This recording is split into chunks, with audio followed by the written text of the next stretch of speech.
Merci au comité d'organisation de l'ASFAR de m'avoir confié ce topo. Merci à vous d'être présent ce matin. Donc, la question à laquelle il faut répondre, le cell saver dans le contexte de l'hémorragie du postpartum, quand, comment et pour qui. J'ai un peu de mal avec l'insomnie. Voilà, mais différents conflits d'intérêts avec certains labos, mais qui n'auront aucun impact sur le contenu de cette présentation. Et donc, le plan de cette présentation, une brève introduction sur l'hémorragie du postpartum, quelques notions sur ce qu'on appelle le patient blood management, donc la gestion du capital sanguin, et la place du cell saver dans ce patient blood management, particulièrement en obstétrique. Les questions qui tournent depuis longtemps autour de la sécurité d'emploi du cell saver dans le contexte de l'hémorragie obstétricale et le supposé risque associé d'embolie amniotique, d'alloimmunisation, de sepsis. Des questions autour de son efficacité dans le contexte de l'hémorragie du postpartum et de son efficience, donc de son coût-bénéfice. Quelles en sont finalement réellement les indications? La césarienne, toutes les césariennes à risque. Est-ce qu'il y aurait une place pour le cell saver dans les hémorragies dans le contexte de l'accouchement par voie basse? Et on essaiera de dégager quelques conclusions. Donc je ne vous apprends rien en vous rappelant qu'effectivement l'hémorragie du postpartum reste dans le monde la première cause de décès maternel. Heureusement pour nous et malheureusement pour certaines parties du globe, c'est essentiellement en Afrique subsaharienne et en Asie que cette hémorragie du postpartum reste la cause première de décès. Et on voit aussi que le taux de mortalité maternelle dans ces pays est environ 20 fois supérieur à ce qu'on connaît dans nos pays occidentaux. Ce papier publié il y a presque 20 ans, que je trouvais assez choc dans son intitulé, nous rappelait que chaque année, 140 000 patientes dans le monde décèdent d'hémorragie du postpartum, ce qui correspond environ à une patiente toutes les 4 minutes meurt dans le monde d'une hémorragie du postpartum. Si on s'intéresse de plus près à l'épidémiologie française, on voit qu'heureusement ce fléau a reculé, comme l'a déjà souligné Dan Benhamou, et que ce n'est plus la première cause de décès maternel, puisqu'elle ne représente plus que 7% des décès maternels dans la dernière enquête. Néanmoins, si on se focalise un tout petit peu sur la période qui nous intéresse dans la prise en charge des patientes, c'est-à-dire pendant l'accouchement et jusqu'à 7 jours après l'accouchement, c'est-à-dire lorsqu'on est réellement, nous, confrontés à ces patientes, on voit que malheureusement, l'hémorragie reste la deuxième cause de décès maternel dans le péripartum immédiat et représente encore 19% des décès, donc ce n'est pas aussi négligeable qu'on pourrait l'imaginer. Alors, 2-3 notions de base sur la gestion du capital sanguin ou le patient blood management qui reposent sur 3 piliers, c'est-à-dire l'optimisation de l'hémoglobine en pré-interventionnel, ici en l'occurrence en prépartum, une réduction des pertes sanguines considérées comme iatrogènes avec la place du cell saver en cours de procédure et l'optimisation de la tolérance à l'anémie en post-opératoire ou en postpartum avec l'utilisation de seuils transfusionnels restrictifs et l'utilisation de traitements supportifs tels par exemple le fer par voie intraveineuse. Donc le cell saver en chirurgie, il a fait ses preuves depuis très longtemps. On a beaucoup de données, on a des méta-analyses. Et à titre d'exemple, celle-ci, qui est une méta-analyse qui reprend 47 essais randomisés, plus de 4000 patients, essentiellement en chirurgie cardiaque, en chirurgie orthopédique et un peu d'autres choses, dont de l'oncologie. On voit que le recours au cell saver dans ce type de chirurgie diminue de façon significative le recours à la transfusion de culots de banque, une diminution du nombre de culots transfusés par patient, une diminution du taux d'infection, mais par ailleurs pas de bénéfices significatifs en termes de mortalité et d'autres morbidités sévères telles infarctus, AVC et transfusion de produits sanguins labiles autres en type plaquettes et PFC. Alors dans le contexte particulier de l'obstétrique, on peut aussi s'appuyer sur des recommandations très récentes de l'HAS qui a promulgué des recommandations sur la gestion du capital sanguin en père et post-opératoire et dans le domaine particulier de l'obstétrique. Et pour ce qui est de l'obstétrique, forcément dépistage et correction de l'anémie en antépartum, mesure d'épargne transfusionnelle en cours de procédure, c'est-à-dire en cours d'accouchement ou en cours de césarienne, ce qui suppose l'utilisation du protocole multidisciplinaire de prévention et de prise en charge de l'hémorragie du postpartum, l'utilisation correcte des utérotoniques, de l'acide tranexamique et la gestion correcte de la coagulopathie, et une place pour la récupération du sang épanché, c'est-à-dire l'utilisation du cell saver. Si on regarde un peu plus ce qui est exactement dit dans cette recommandation, on nous dit, dans le contexte de l'hémorragie du postpartum, la récupération du sang épanché en périopératoire est possible en obstétrique au cours de la césarienne ou de la laparotomie hémorragique ou à risque de l'être, recommandation de grade C, donc ce n'est pas une recommandation forte, c'est limité au contexte de la césarienne ou de la laparotomie. Et donc, cette force de recommandation est beaucoup moins forte que ce qu'on peut trouver sur les recommandations de la même autorité dans le contexte des chirurgies qu'on a évoquées précédemment. Par ailleurs, je me permets de souligner que dans ce contexte, il n'est absolument pas fait mention de la gestion de l'hémorragie par voie basse. Alors, 2-3 rappels de base sur c'est quoi le cell saver, comment ça fonctionne. Bien, c'est un processus qui se décompose en 3 phases. Une phase où on aspire le sang, une deuxième phase où il est lavé, filtré, centrifugé, et une troisième phase où on va retransfuser ce sang. On utilise une aspiration à double lumière, une pour l'aspiration, une pour l'adjonction de sérum physiologique hépariné.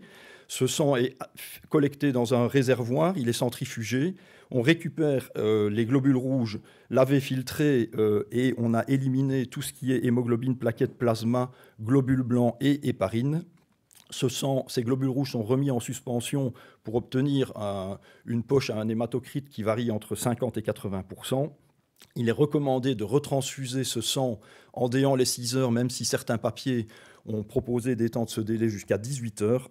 Et on trouve énormément de recommandations où il est fait état de l'utilisation d'un filtre à déleucocité ou à déplétion leucocytaire qui aurait pour objectif d'augmenter la sécurité transfusionnelle de ce sang en éliminant davantage encore, si c'est possible, les globules blancs, ici dans le contexte particulier de l'obstétrique, le liquide amniotique, des cellules tumorales dans le contexte de l'oncologie ou divers microagrégats. Certains risques théoriques ont été soulevés par rapport à l'utilisation du cell saver, une hémolyse mécanique, un risque d'embolie gazeuse, des réactions transfusionnelles non immunitaires, des erreurs transfusionnelles si vous rendez ce sang à la patiente d'à côté, et des risques de contamination théorique par des leucocytes activés, des cytokines, des microagrégats, différents médicaments ou solutions antiseptiques qui se trouveraient dans le champ opératoire, de même que certains micro-organismes dans le contexte de chirurgie septique ou dans le contexte de l'accouchement voie basse, par exemple. Donc, en obstétrique, pendant longtemps, le cell saver a été considéré comme contre-indiqué, de crainte qu'une contamination par le liquide amniotique et les cellules fœtales soit générateur d'embolie amniotique et accroissent le risque d'alloimmunisation anti-rhésus pour des femmes rhésus négatives donnant naissance à des enfants rhésus positifs. Et initialement aussi, la FDA, donc l'autorité américaine, avait mis une contre-indication sur l'utilisation du cell saver sans aucune preuve dans cette indication. Alors 2 mots sur ces filtres à déleucocité qui sont proposés dans beaucoup de recommandations. Ce sont des filtres de 40 microns qui sont en général chargés négativement et ces propriétés spécifiques de ces filtres font qu'une adhésion plaquettaire en présence de charges négatives peut aboutir à une libération de bradykinine qui peut être relativement importante, qui dépend de la température du sang et de ces charges négatives et qui peut provoquer des accidents hypotensifs relativement importants, ce qui est généralement mal vécu dans ces contextes hémorragiques. On sait aussi que cette bradykinine qui est présente dans ce sang filtré à travers ces filtres à déleucocité, cette bradykinine est en général dégradée en déant l'heure qui suit. Et donc, on pourrait aussi imaginer que si on a le temps de stocker ce sang pendant environ 1 heure dans une poche citratée, on perdrait l'activité d'une bonne partie de cette bradykinine indésirable. Par ailleurs, là également, au début des années 2000, la FDA avait émis un avertissement sur l'utilisation de ces filtres au moment de la retransfusion. S'il y a un papier que je peux vous recommander, qui est une belle synthèse sur l'utilisation du cell saver en obstétrique, c'est celui-ci, qui est publié dans Current Opinion cette année-ci et qui reprend un peu toutes les données qu'on va essayer de développer. Et on va commencer par le risque potentiel associé au cell saver en obstétrique. Est-ce qu'il y a réellement un risque accru de contamination par du liquide amniotique et des cellules fœtales et un risque accru d'embolie amniotique? Est-ce qu'on doit utiliser 2 aspirations, une aspiration qu'on va nommer perdue, qui va aspirer le liquide amniotique et qui va être utilisé jusqu'à la séparation placentaire? Est-ce qu'on doit utiliser ces fameux filtres à déleucocité? Et est-ce qu'on a aussi des craintes à avoir particulièrement par rapport à ce risque d'immunisation anti-Rhésus? Alors, beaucoup d'études, quelques cohortes observationnelles ont progressivement, depuis le début des années 2010 essentiellement, apporté de l'eau au moulin de la sécurité d'emploi du cell saver, mais probablement que l'étude qui est la mieux conduite et qui est la plus démonstrative et qui nous donne le plus d'informations sur ce sujet, c'est l'étude Salvo qui a été réalisée au Royaume-Uni. C'est un essai randomisé sur 26 000 maternités, environ 3 000 patientes, entre 2013 et 2016. Deux groupes, un groupe cell saver, un groupe contrôle. Alors, le problème pour moi méthodologique de cette étude, c'est qu'ils incluent des césariennes dites à risque hémorragique, qui sont en fait des césariennes urgentes.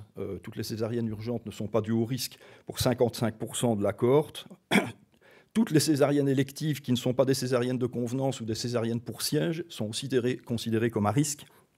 Et on a évidemment des anomalies d'insertion placentaire, donc des accrétas, mais qui représentent moins de 10% de ce collectif. Critère de jugement principal, recours à la transfusion de sang allogénique. Critère de jugement secondaire, immunisation anti-Rhésus. Les résultats, dans une première lecture, peuvent sembler un peu décevants sur le plan de l'efficacité, puisqu'on voit que dans le groupe dépourvu de cell saver, le taux de transfusion est de 3,5%. Dans le groupe cell saver, il est de 2,5%. La différence n'est pas significative. Par contre, si on se focalise uniquement sur le groupe césarienne urgence versus césarienne élective, la différence là devient significative. Pas d'autres bénéfices sur d'autres critères de jugement secondaires qui sont présentés ici. Par contre, ce qui est très intéressant dans cette cohorte, où on a quand même 1500 patientes dans un groupe cell saver, dont environ la moitié, 750 patientes, ont bénéficié d'une retransfusion du sang effectivement collecté dans ces césariennes. On a 0 embolie amniotique. On a effectivement un taux d'immunisation qui est un peu plus évalué par un test de Kleioer, qui est un peu plus élevé dans le groupe cell saver, mais on sait que c'est gérable avec les immunoglobulines anti-D. Et sur les détails techniques qu'on peut gratter dans cette étude, on voit qu'ils ont utilisé une aspiration unique et pas 2 aspirations dans 58% des cas, donc plus de la moitié. Et ils ont utilisé un filtre à déleucocité seulement dans 55% des cas, en dépit de quoi on a 0 embolie amniotique décelée dans ces 750 patientes qui ont été retransfusées. Je pense que ça apporte beaucoup plus d'arguments en termes de sécurité qu'en termes d'efficacité dans cette étude, et ça a permis probablement de déstresser beaucoup d'équipes sur l'utilisation du cell saver. Donc, il semble que cette utilisation dans les césariennes à risque ne soit pas significativement bénéfique en termes d'épargne transfusionnelle, mais on a des données très importantes sur le terme de sécurité. Alors un autre travail qui apporte de l'eau au moulin et qui apporte un peu plus d'éléments en termes de l'efficacité du processus, c'est une méta-analyse sur 24 études et plus de 5000 patientes, 11 essais randomisés dans lesquels on a l'étude Salvo précédemment exposée, plus 13 études observationnelles. Et on voit que le recours au cell saver permet d'obtenir des taux d'hémoglobine en post-opératoire qui sont plus élevés, des durées d'hospitalisation qui sont plus courtes et moins d'effets secondaires liés à la transfusion dans le groupe cell saver. Donc voilà les bénéfices en termes d'hémoglobine post-opératoire, en termes de durée d'hospitalisation. Donc on a des données sur la sécurité, on a des données sur l'efficacité, dans certains sous-groupes en tout cas de césarienne à risque. La question suivante, c'est la question du rapport coût-efficacité. Alors là aussi, tout dépend de ce qu'on évalue et ce qu'on englobe dans le coût. Est-ce qu'on prend les coûts directs, indirects? Dans quel pays est-ce que ces études sont menées? Je pense que les résultats ne seraient pas les mêmes en France, en Grande-Bretagne ou aux États-Unis. Est-ce qu'on prend uniquement les coûts à l'hôpital ou bien le coût sociétal et pendant combien d'années? Et donc, ici, ce travail, je ne vais pas rentrer dans la méthodologie en détail, mais prend en considération énormément de facteurs, dont notamment la qualité de vie après la sortie de l'hôpital, entre autres. Et on voit, en conclusion de ce travail, que le coût-efficacité semble favorable dans les césariennes à risque hémorragique, mais défavorable dans les césariennes, on va dire, programmées électives et à bas risque. Donc la question se pose de savoir finalement quand est-ce qu'on doit l'utiliser, puisqu'on sait que c'est safe, que c'est potentiellement efficace, mais que ça a un coût. Et on va essayer de répondre à cette question également. Et pour ça, on peut aussi se pencher sur un certain nombre de recommandations qui existent déjà sur le sujet, et on va voir que l'évolution au cours du temps fait que ces recommandations ont été de moins en moins frileuses sur l'utilisation du cell saver en obstétrique. On voit qu'il y a une quinzaine d'années, c'était peut-être envisagé dans les situations à risque hémorragique massif, particulièrement chez des patientes qui refuseraient la transfusion, pour arriver à des choses beaucoup plus contraignantes, doivent être envisagées dans les situations d'hémorragie du postpartum associées à la césarienne. Et ici écrit lors de l'accouchement par voie vaginale, mais il ne s'agit pas à ce moment-là de sang récupéré dans le sac récolteur, mais probablement de sang en cours de laparotomie dans un contexte d'hémorragie voie basse. Recommandations européennes, et vous reconnaissez certaines figures qui nous sont familières dans le management des saignements périopératoires sévères avec un petit couplet paragraphe sur le cell saver en obstétrique, qui nous aboutit à peu près à la même recommandation. L'utilisation du cell saver devrait être pris en considération chez les patientes à haut risque d'hémorragie et particulièrement dans les cas où la transfusion en sang allogénique est difficile, voire impossible. Ça veut dire les groupes sanguins rares particulièrement. Recommandation extrêmement intéressante, je trouve, celle des Anglais 2018. Ce sont des recommandations aussi génériques sur le cell saver en périopératoire et pas spécifiquement sur l'obstétrique. Recommandation d'utiliser le cell saver dans les procédures chirurgicales où le saignement attendu est potentiellement supérieur à 500 ml. Donc là, on est quand même relativement large. Hein. Ça pourrait correspondre à beaucoup de nos césariennes. Il y a une recommandation assez claire sur l'utilisation des filtres à déleucocité, en disant qu'il est probablement utile de les utiliser en chirurgie carcinologique et dans les chirurgies septiques, mais que les données dans la littérature ne sont pas du tout univoques concernant l'utilisation de ces filtres en obstétrique. Ils nous disent donc, en guise de recommandation, qu'il ne faut pas utiliser le cell saver en routine, mais de nouveau dans les situations à haut risque hémorragique chez des patients préalablement anémiques, notamment. Donc, si on regarde l'argumentaire de cette recommandation, pour les filtres à déleucocité, ils nous font référence à un bénéfice strictement théorique, avec un certain nombre d'effets secondaires et de contraintes, notamment de freins à la vitesse de transfusion et à ces possibles phénomènes d'hypotension liés à ce largage de bradykinine. Et donc ce groupe d'experts ne recommande pas en routine l'utilisation de filtres à déleucocité en obstétrique. Ça fait quand même, c'est écrit, même si c'est une recommandation qui n'est pas française. Et sur la double aspiration, même conclusion. Les données in vitro démontrant l'efficacité du process du cell saver classique, filtration, lavage, centrifugation, pour éliminer tous les éléments du liquide amniotique, quelle qu'en soit la quantité initiale. Donc le groupe d'experts ne recommande pas l'utilisation en routine d'une double aspiration, donc une aspiration perdue pour la première phase avec le liquide amniotique et jusqu'à la séparation placentaire. Il considère qu'on peut utiliser une seule aspiration depuis le début jusqu'à la fin. Autre recommandation sur le sujet, où vous reconnaissez Anne-Sophie, Marie-Pierre et Marc Samama. Qu'est-ce qu'ils nous disent en 2019, le NATA? Nous recommandons l'utilisation du cell saver avec un filtre à déleucocité chez les patientes à haut risque, enfin donc la population cible est la même, et c'est ce qu'exactement la HAS nous disait, on l'a déjà vu dans l'introduction. Alors on a des recommandations, hein, on voit qu'on a des recommandations qui évoluent au cours des 10-15 dernières années, et puis après, qu'est-ce qui se passe réellement sur le terrain? Et je ferai un petit sondage à main levée. Qui utilise le cell saver dans les césariennes hémorragiques?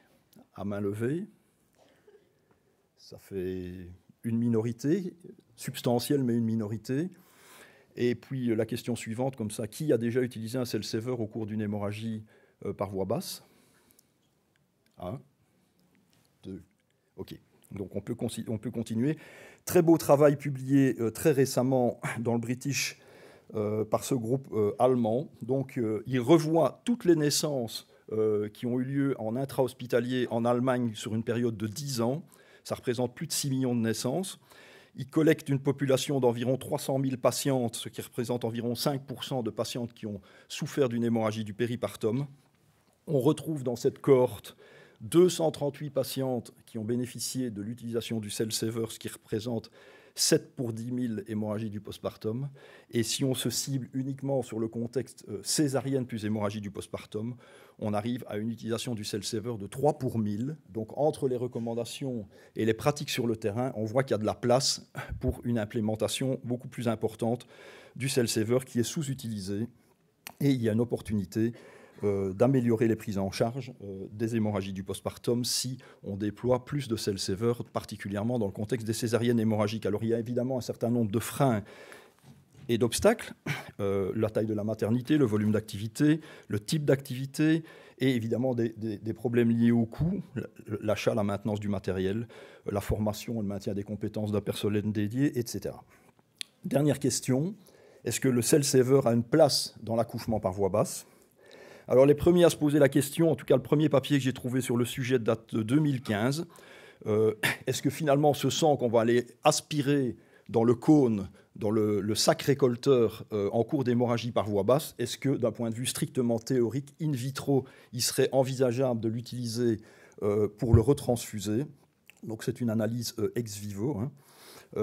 Ils analysent en 3 temps chez 50 patientes ce qu'ils ont aspiré dans le sac récolteur au cours d'hémorragie voie basse, hémoglobine, hématocrite, marqueurs de contamination par le liquide amniotique, hématie fétale, héparine, etc. Contamination bactérienne, bien sûr, pour arriver à des conclusions, je ne vais pas trop dans le détail parce qu'on n'a pas le temps, que finalement le processus d'élimination de tous les éléments indésirables est aussi performant et comparable aux données qu'on a dans l'utilisation du Cell Saver au cours de la césarienne, et que sur le plan bactérien, on a présence en faible quantité de bactéries type coli, entérocoque et staph coagulase négatif à des concentrations qui sont probablement cliniquement non significatives à démontrer sur le plan clinique.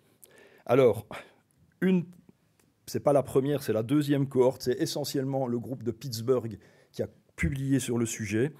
On a une publication 2022, donc c'est récent.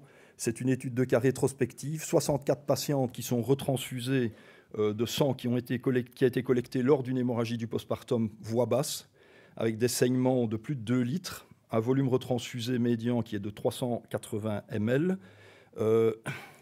On a 0 embolie amniotique et on a une morbidité infectieuse sévère de 0 dans ce groupe d'une soixantaine de patientes retransfusées. Dans la méthodologie, ils utilisent un filtre à déleucocytés. Une deuxième, donc on a démontré la faisabilité et ça semble raisonnable, mais on n'a pas de groupe contrôle en fait. On l'a fait, on n'a tué personne, ça semble safe, and so what. Et donc le dernier papier que je vous présente, de la même équipe de Pittsburgh, étude de cohorte, de nouveau malheureusement rétrospective, mais comparative. 36 patientes qui reçoivent du sang récupéré par le Cell Saver dans une hémorragie voie basse, 144 patientes à parier pour comparaison. Malheureusement, les hémorragies les plus sévères ne sont pas reprises parce qu'ils utilisent systématiquement, vous avez compris que c'est un groupe qui est très pro-Cell Saver, et dans toutes les hémorragies qui dépassent 2,5 litres, ils utilisent le Cell Saver dans les voies basses. Et donc, on n'a pas le groupe des hémorragies les plus sévères. Le critère de jugement principal, c'est la transfusion de globules de banque et un certain nombre de critères de jugement secondaires. On n'a pas de bénéfice, j'ai presque fini Anne-Sophie, on n'a pas de bénéfice sur le recours à la transfusion en culoglobulaire de banque, probablement parce qu'on n'a pas le groupe le plus sévère. On a quand même néanmoins un bénéfice démontré sur une moindre diminution de l'hémoglobine dans le groupe qui a bénéficié de l'autotransfusion, et on n'a pas de différence significative sur la morbidité maternelle. Donc ça semble safe et potentiellement efficace à confirmer par des études de plus gros effectifs et avec une méthodologie plus robuste que du rétrospectif. Donc, pour conclure, l'hémorragie du postpartum reste une cause importante de morbidité et de mortalité maternelle. L'utilisation du Cell Saver est fortement recommandée et présente un rapport coût-efficacité qui est favorable dans les situations à haut risque hémorragique et de transfusion, on va dire particulièrement notamment dans des anomalies d'insertion placentaire, donc ce qu'on appelle maintenant PAS, le placenta accreta spectrum. Aucun cas rapporté d'embolie amniotique directement lié à l'utilisation du Cell Saver, et pourtant on commence à voir une accumulation de séries publiées dans la littérature, avec ou sans double aspiration, avec ou sans filtre à déleucocité. Et donc une utilisation plus libérale pourrait s'avérer utile pour permettre l'acquisition d'une expérience pratique suffisante dans un environnement obstétrical qui est par définition multiprofessionnel et beaucoup moins drillé à l'utilisation du cell saver que ce qu'on peut trouver dans les blocs opératoires de chirurgie cardiaque par exemple. Et donc la place du cell saver dans l'hémorragie du postpartum post-accouchement voix basse reste à préciser. Je vous remercie pour votre attention et je vous invite dès à présent au congrès qui sera conjoint du CARO et de la DARPEF qui aura lieu à Lyon chez Lionel Bouvet les 23 et 24 mai prochains. Merci.